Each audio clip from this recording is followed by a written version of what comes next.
Umphefumulo wami uyayibonga inkosi nomoya wami ugcobile ngoThixo umsindisi. Ngoba wanenzela into ezinkulu somandla lingcwele igama lakhe. Masindululeni inkonzo yethu ngokuthi sivumeni sonke iculo number 18. Thixo ilanga lethu yakhanya phezu kwethu. Umphefumulo ungabona buhambela khona. Thixo likhakha lethu asoyiki intshaba zethu. Zonke ziyasongwa nguwe soza ngokonwaba kuwe. Wasiphatha ngobubele, wasinika ubungcwele. Opha bakukhonzayo okuthamsancelekayo. Ivesi yokugqibela ithamsanqa elikhulu, ithamsanqa lezulu likhokothembayo kubethandwa nguwe. Culo number 18 masithandaze. Egameni loyise, egameni lonyana, egameni lomoya ingcwele. Thixo namandla amakhulu isenkosi yethu nguYesu Kristu. Ekseni nje Thixo namandla ngale mini namhlanje Thixo wethu. Siza phambi kwabantu bakho Thixo namandla emva kwexesha elide Thixo namandla singasadibani. Kumkani wengcwalisa ukubaxelela into bani ilizwi lakho Thixo namandla lisaphilile Thixo namadinga amahle. Kumkani kakumkani nakule isolation sikuyo Thixo namandla wena Thixo wethu usenathi moya ndinolungileyo. Kumkani wengcwalisa siyakuthandaza ke Thixo wethu sisaza ungena nje Thixo namandla amazwi omlomo wami Thixo namandla ingcinga zami Thixo namandla ususe kum Thixo namandla amakhulu wehlisa umoya wakho ingcwele ovela ngasendle ekhaya ezulwini ingoku nangona phakade amen. Masilifumane ke ilizwi lethu njengoko libhaliwe. Ilizwi lethu njengoko libhaliwe umprofeti uJeremiya isahluko sesokuqala. Saqala kwisahluko sokuqala siyophela kwishumi elinesibili. Isihloko ndaba isingeniso. Nalu udaba lukaJeremiya unyana kaHelekiya owayengomunye wababingeleli baseAnatoti kummandla wakwaBenjamini. Lafika ilizwi likaNdikhoyo uJeremiya kumnyaka weshumi elinantathu uYosiya unyana kaAmoni engukumkani kwelabaJuda. Nangexesha likaJoyakim unyana kaJosiya ukumkani wakwaJuda.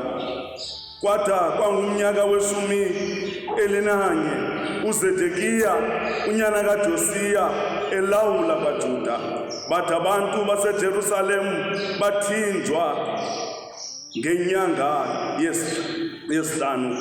Lavakala ilizwi likaNdikhoyo lisithi, ndakwazi ndingekakubumbe esizalweni sanyoko.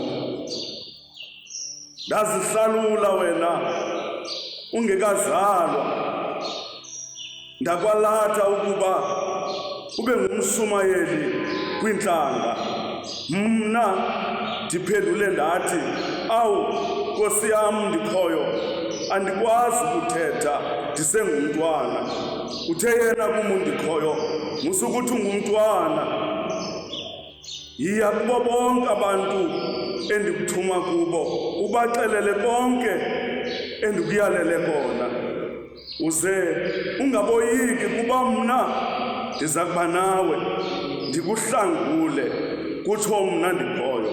Wasolula isandla sakhe uNdikhoyo wawuchukumisa umlomo wam watsho esithi kum, ngokuba ndiwafake emlonyeni wakho amazwi wam namhlanje ndikumisela phezulu kwentlanga nezikumkani ukuba uncothule udilize utshabalalise ubhukuqe wakhe tyale.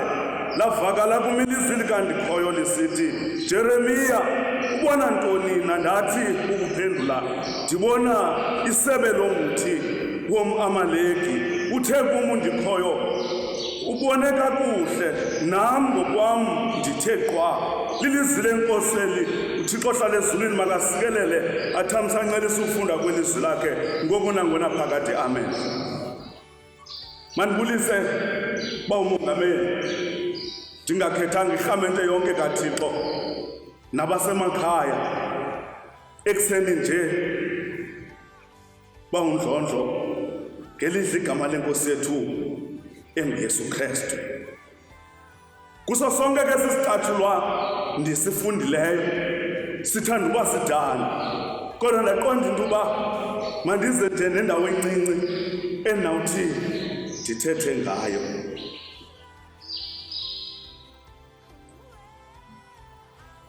Sawuthetha nje ngalaa ndawo yesihlanu le ithi ndakwazi ndingekakubumbi esizalweni sonyoko. Nantso nje indawo endirhalela into uba sithethe ngayo. Baphulaphuli belizwi likaThixo, kunyana ke Helekiya lo onguJeremiya. uJeremiya waphila malunga neminyaka engama-300 phambi kokuzalwa kukaKristu. Wasumela ithuba elimalunga neminyaka engama-50. Kodwa ke mandiyeke lo ndawo ndingangeni ncam kuyo. Kodwa ngoku uJeremiya esabela ubizo njengoku uJeremiya beselilinde ithuba uJeremiya ebiziwe. Kwathi ngoku uJeremiya ujonge yena, emveni koba ejonge yena uJeremiya wajonga ilizwi likaThixo. Emveni koba ejonge ilizwi likaThixo uJeremiya wajonga abantu bakaThixo. Wathi akwenza yonke loo judgment wazifumanisa into yobana akanakwazi upoposha ilizwi likaThixo. Emveni koba ebone loo nto into uba akanakwazi upoposha ilizwi likaThixo wazidela uJeremiya. Yangathi uThixo ngalo lonke eli xesha uyamyeka uJeremiya, uyambukela emane ebaleka. Kodwa kwathi ngoba ilizwi likaThixo limngona phakade laphinde lafika ilizwi likaThixo kuJeremiya. Lathi lawufika ilizwi likaThixo kuJeremiya wavakala uJeremiya emphendula namhlanje sithi ndingumntana andikwazi ukuthetha. Kwathi ngoba sihlale ngokungazi ngoba into zangomso sizazi. Uthi umbhali wencwadi engcwele kaThixo wafika uThixo wawuchukumisa umlomo kaJeremiya ngoba uthi uJeremiya ndingekakubumbi esizalweni sikanyoko bendihleli ndikwazi ngoba kakade uThixo wethu akamsebenzisi umntu engakhange abe nenjongo ngaye. Kakade wethu uThixo uthe kusebenzisa abekudala neplani ngawe bekwazi into yobana uzopoposha ilizwi lakhe. Yile nto simva ngokwesithi ndingekakubumbi esizalweni sikanyoko bendikwazi. Ethetha la mazwi nje uThixo kuJeremiya kungenxa into yobana uThixo sebalungisile abantu bakhe azawufika athethe kubo. Ngoba kaloku uJeremiya esoyika nje ukwakiswa kukungazi ilizwi likaThixo liphilile. Umve ngenye imini unkulu esewisile esithi ilizwi likaThixo libukhali lephula imithe emikhulu yemisedare. Uthi liphunzisa amaxhama avakala inkulu engcina le nto esithi zawuphela imfazwe zonke kwawulawulo lodwa ngelizwi likaThixo.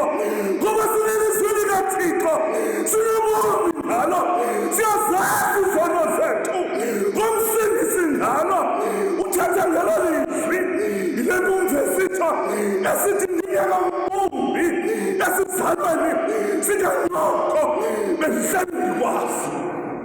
Ngifika ngexesha lale COVID-19 owathi uThixo ongumongameli usasijongile umbona umzali xa ngabedlalisa umntanakhe amanemphasa phezulu asuka hleka umntana ngoba uyayazi into yobana akanazamyeka umntatakhe awele phantsi. Unjalo wethu uThixo kweli xesha siphila kulo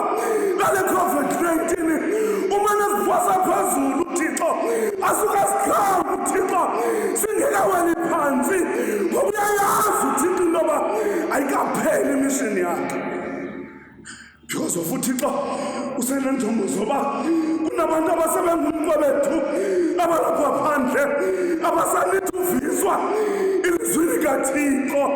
Yona nto ifuneka yinye kuthi usuke sivuma ingoma sithi thetha Nkosi ndimamele abakuthethwayo nguwe, thetha Nkosi ndilindele abakwenziwayo nguwe. Elalizwi lenkuthalo manivakaliswe kum, atsho wethu uThixo asondele kuthi andinambaze kakuhle ngoba behlala sazi uThixo singekabunjwa ezizalweni zabazali bethu into yobana sawuba ngabavakalisi belizwi likaThixo.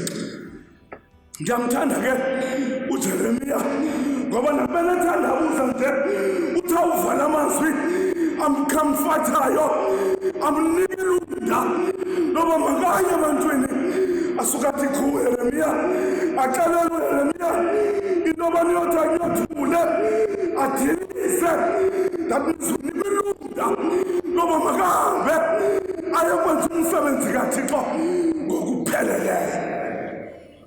Ndiyafuna ke marhamente ukutsho ndithi emveni kwexesha elide sikwezi mbandezelo sikuzo sobana sikhwarantine ngenxa yesi sifo sibi kangaka se-COVID-19. Emkile amaqhawe yile COVID-19 omntakasumane ebebekade bevakalisa ilizwi likaThixo, kodwa ndifuna ukutsho ndithi isazawubhanga i-COVID-19 siphinde sivakalise ilizwi likaThixo. Sofuneka sihambe sixekweni sixelele abantu ngoThixo osindisayo ngoba uThixo unenjongo ngathi. uJeremiya yona into endiyithandayo ngaye bangumongameli njengoba sithi uThixo ndingeka kubumbi. Ndiyafuna ukuthi uThixo unento ayithandeleyo uJeremiya waqonda into yobana ukunqoba wakho uJeremiya xa ndinomphathisa le nto ndifuna umphathisa yona akazudlala ngayo endaweni yobadlale ngayo uyakwenza umsebenzi kaThixo. Inkosi ke hlala ezulwini uyisikelele ithamsanqelise ukufundwa ukushunyelwa kwelizwi layo ngokunakuna phakathi. Wena Thixo waba likhaya kwisizukulwana ngesizukulwana, ndulele ntaba zazingekabikho Thixo kodwa wena wabukho nguThixo. Ekuseni nje Thixo namandla amakhulu nali bandla lakho Thixo namandla amakhulu lisiza kuwe Thixo namandla amakhulu lisithi kumkani kakumkani sikuvile Thixo namandla ukuthetha kwakho Thixo namandla. Now we are responding Thixo namandla amakhulu ngokwenza izinkonzo Thixo namandla ukwenzela imiphefumulo Thixo yabantu bakho ingalambi Thixo namandla, imiphefumulo yabantwana bakho Thixo inganqanwa kumkani wengcwalisa endaweni yoko Thixo namandla amakhulu. Bathi nakulele meko sihleli kuyo Thixo namandla amakhulu kodwa ilizwi lakho Thixo namandla amakhulu limane lisondla Thixo nadume ngokulunga. Ewe Thixo siyavuma kumkani kakumkani mhlawumbi senzanga kakuhle Thixo wethu kodwa yona nto siza kuyo ngawe Thixo namandla sithi bona ilizwi lakho wethu uxolele izono zalo uzungayithobi inqubo yakho lude lufu usapho lwakho Thixo namadinga amahle. Siyakuthandaza ke Thixo namandla amakhulu usikelele ke Thixo wethu uthamsanqele singakumbi Thixo namandla abefundisi bethu Thixo namandla amakhulu obanika ubuchule Thixo namandla bobana bemane besenze izinkonzo Thixo ukwenzela abantu bangabe nesithukuthezi Thixo wethu kodwa ilizwi likaThixo lifikelele kwindawo abahleli kuzo ngokunangona phakade. Amen.